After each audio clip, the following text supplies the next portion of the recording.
ගිය පාර කොන්ක්‍රීට් මිචර් එකකින් අනලා ගම වටේ කිරිබත් බෙදුවේ අපි.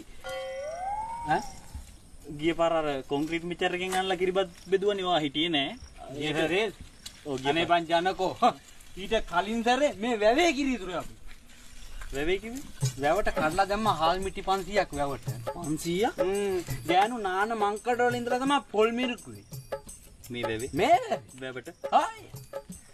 එතකොට දැන් කියේ බන්ට් එක හාරලා ලිපෝ වගේ හදලා වැවට යටින් ගින්දර දාලා වැව රත් කරා කියලා. ද බූරුවෝ වැව් පිටියේ කැලේට ගිනි තිබ්බ වැව රත් වෙන්න. ඇය 24න් කිරිබක් කෑව අපි. එතකොට කිරි ඉතුරුවේ කොහෙන්ද? වානේ නුයි වැව් බැම්මෙනු. මේ වැව බැම්මෙන් කිරි ඉතුරුවා ගමටම. ගමටම කිරි ඉතුරුවා. වාසනාව බා. හරි බොහොම ස්තුතියි ගුණේ අංකල්. හරි මල්ලි වරෙන් මෙන්න මේ. ඇත්ත යකෝ. මල්ලි වරෙන්ම දර ටික අරන් රෙද්ද මේක අවුලලා ගන්න. ඇත්ත. ලිප පත්තු කරන්න ඉතින් මෙතන මුකුත් නැහැ. පත්තු කරන්න.